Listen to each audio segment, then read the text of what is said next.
ഈ സമൂഹ മാധ്യമങ്ങളിലെല്ലാം സത്യമാണോ എന്നറിയില്ല, വലിയ രീതിയിൽ ഈ പിണറായിയുമായി ബന്ധപ്പെട്ട് അദ്ദേഹം ഒരു മാൻഡ്രിക്കാണെന്ന് പരാമർശങ്ങളുണ്ടല്ലോ. അത് ഇപ്പോൾ വീണ്ടും ഉയർന്നു വരികയാണ്. കാരണം ഈ 4ാം വാർഷികവുമായി ബന്ധപ്പെട്ട് കമലഹാസൻ തിരുവനന്തപുരത്തെത്തി പിണറായിയുമായി വേദി പങ്കിടുന്ന ഒരു അവസ്ഥയുണ്ട്. അന്ന് തുടങ്ങിയതാണ് ഈ കമലഹാസന് വലിയ പൊല്ലാപ്പ്. ഏറ്റവും അവസാനം അതേ കഷ്ടകാലം ആരംഭിച്ച് ഇപ്പോൾ അദ്ദേഹത്തിന്റെ വായിൽ നിന്ന് വന്ന ഒരു ചെറിയൊരു പരാമർശത്തിന്റെ പേരിൽ അദ്ദേഹത്തിന്റെ സിനിമ ഇപ്പോൾ കർണാടകയിൽ പ്രദർശിപ്പിക്കാൻ കഴിയാത്ത അവസ്ഥയിലേക്ക് മാറിയിരിക്കുകയാണ്. അതിന്റെ വിശദാംശങ്ങൾ എന്താണ്? നമ്മൾ നേരത്തെ ഈ വിഷയം ചർച്ച ചെയ്തതാണ്. അത് അന്നേ ഞാൻ പറഞ്ഞതാണല്ലോ, ഈ കന്നഡിഗരുടെ ഈ ഭാഷാസ്നേഹവും അവരുടെ മണ്ണിൻ മക്കൾ വാദവും ഒക്കെ വളരെ വൈകാരികമാണ്. അവരെ നമുക്ക് എന്തും പറഞ്ഞ് അവരെ ആശ്വസിപ്പിക്കാനാകില്ല. അവർ അതിലൊരു വിട്ടുവീഴ്ചയും ചെയ്യില്ല എന്നുള്ളതാണ് സത്യം.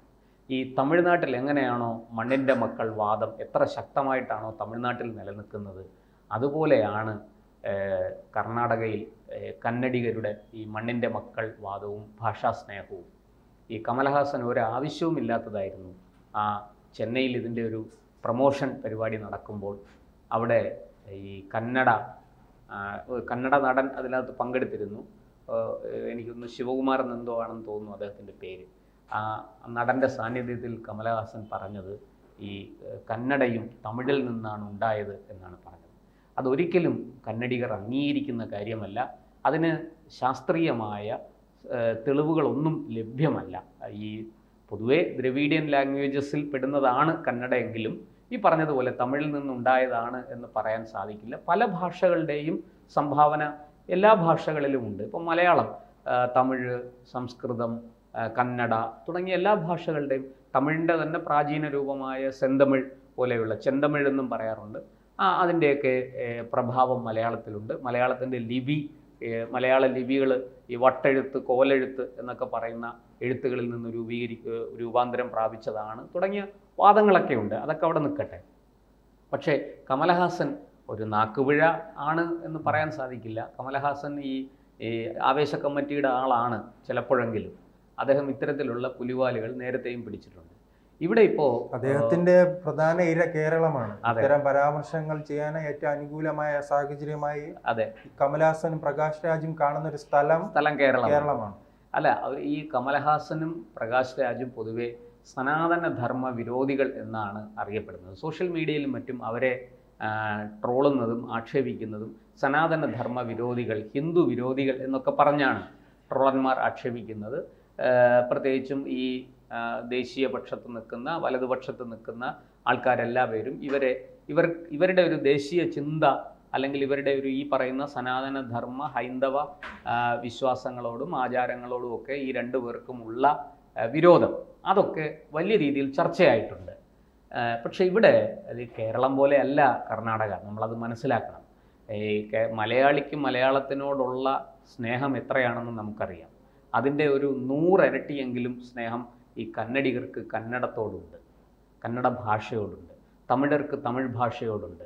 ആ ഭാഷകളെ തൊട്ട് കളിച്ചാൽ കളിക്കുന്നവൻ വിവരമറിയും എന്നുള്ള, ഇനി എത്ര ഉന്നതനാണെങ്കിലും ശരി വിവരമറിയും എന്നുള്ളത് സത്യമാണ്. ഇവിടെ ഇപ്പോൾ കമലഹാസൻ്റെ പുതിയ ചിത്രം തഗ് ലൈഫ് എന്ന് പറയുന്ന സിനിമയുടെ പ്രൊമോഷനുമായി ബന്ധപ്പെട്ടാണ് ഈ വിവാദം ആരംഭിക്കുന്നത്. അത് ആരംഭിക്കുന്നതിന് മുമ്പ് അദ്ദേഹം കേരളത്തിൽ വന്ന് പിണറായി വിജയൻ, നമ്മുടെ മുഖ്യമന്ത്രി പിണറായി വിജയനുമായിട്ട് വേദി പങ്കിട്ടു. ഈ പിണറായി വിജയനെ കുറിച്ച് പൊതുവെ സമൂഹ മാധ്യമങ്ങളിലൊക്കെ ആരോപിക്കപ്പെടുന്ന അല്ലെങ്കിൽ ട്രോളുന്നത് ഈ സിനിമാ മേഖലയുമായി ബന്ധപ്പെട്ട ഏറ്റവും പ്രധാന ദിലീപിൻ്റെയാണ്. ദിലീപ് തന്റെ പിറന്നാളിന് കേക്ക് മുറിച്ചത് അടുത്ത ആഴ്ച പിന്നീട് അദ്ദേഹം കേക്ക് മുറിച്ചതെല്ലാം ജയിലിൽ വെച്ചായിരുന്നു. അപ്പോൾ അത് ഈ പിണറായി വിജയനെ കുറിച്ച് അതോടൊപ്പം തന്നെ ഇപ്പോൾ കേക്ക് മുറിക്കുമ്പോഴും ചിലപ്പോൾ അദ്ദേഹത്തിന് പേടിയാണ്. ഇപ്പൊ ജാമ്യത്തിലാണെങ്കിലും. അപ്പോൾ ഈ പിണറായി വിജയനെ സംബന്ധിച്ച് അദ്ദേഹം ഈ 2016 സർക്കാർ അധികാരം ഏറ്റെടുത്ത 1ാം വാർഷികത്തിന് അദ്ദേഹം പ്രാവിനെ പറത്തി. ആ പ്രാവ് അദ്ദേഹം മുകളിലേക്ക് പറത്തി വിട്ട പ്രാവ് അങ്ങോട്ട് പോയതിൻ്റെ ഇരട്ടി വേഗത്തിൽ താഴേക്ക് വീണ് ചത്തു. അത് ചത്താണ് താഴേക്ക് വീണതെന്നും പറയപ്പെടുന്നുണ്ട്. എന്തായാലും അന്ന് തുടങ്ങിയ ചില ദുശകുനങ്ങൾ പിണറായി വിജയനെ കേരളത്തെ വിടാതെ പിന്തുടരുന്നു എന്നാണ് ഈ സോഷ്യൽ മീഡിയയിലെ ആരോപണം, അല്ലെങ്കിൽ സോഷ്യൽ മീഡിയയിലെ ട്രോളന്മാരുടെ ഒരു പ്രധാന.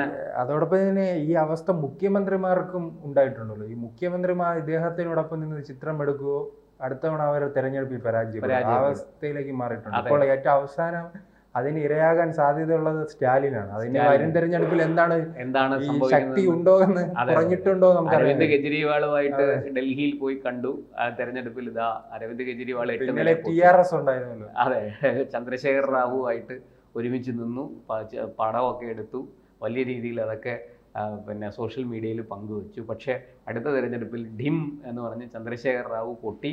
കോൺഗ്രസ് അവിടെ വലിയ ഒരുപാട് സീറ്റുകളോടുകൂടി അധികാരത്തിൽ വരികയും ചെയ്തു. ഇപ്പോൾ ചന്ദ്രശേഖർ റാവു ഗതിയില്ലാതെ കിടന്ന് അലയുകയാണ്.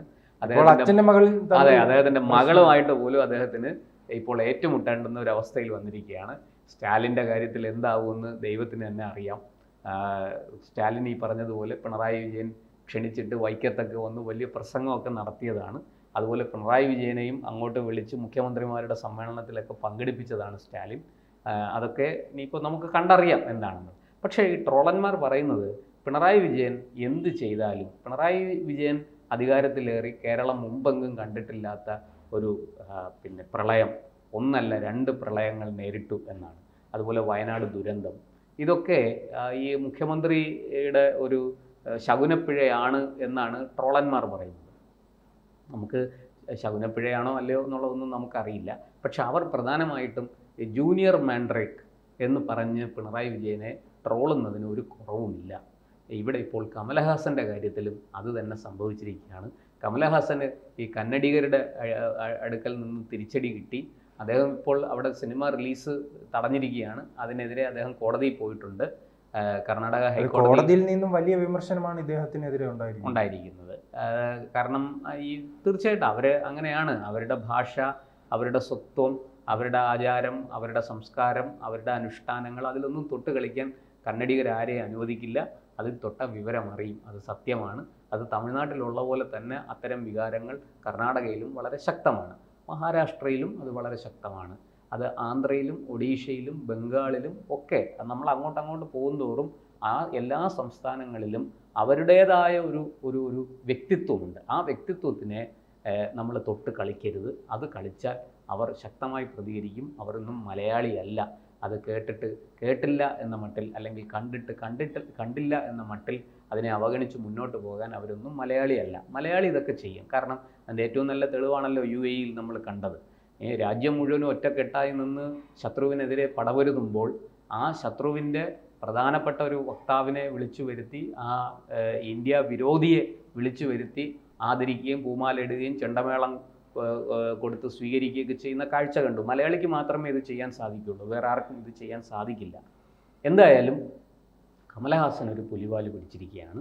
അത് ഈ പറഞ്ഞതുപോലെ ഈ പിണറായി വിജയനെ കണ്ടതുകൊണ്ടാണോ അല്ലയോ എന്നൊക്കെയുള്ളത് ഈ ട്രോളന്മാർക്ക് വിട്ടുകൊടുക്കാം. അവരത് ആഘോഷിച്ചോട്ടെ, നമുക്കതിനകത്തൊന്നും പറയാനില്ല. പക്ഷേ തഗ് ലൈഫിൻ്റെ കാര്യത്തിൽ ഒരു വലിയ അനിശ്ചിതത്വമാണ്. കർണാടകയിൽ ആ പടം റിലീസ് ചെയ്യുമോ ഇല്ലയോ എന്ന് നമുക്ക് ഇപ്പോഴും തീരുമാനമായിട്ടില്ല. എത്രയും വേഗത്തിൽ കമലഹാസൻ അവരുടെ വൈകാരിക തലങ്ങളെ വ്രണപ്പെടുത്തിയതിന് മാപ്പ് പറഞ്ഞ് ഖേദം പ്രകടിപ്പിച്ച് അവരോട് വിട്ടുവീഴ്ച ചെയ്ത് കോംപ്രമൈസ് ചെയ്യുന്നതാണ് അദ്ദേഹത്തിന് നല്ലത്, ആ സിനിമയ്ക്കും നല്ലത്.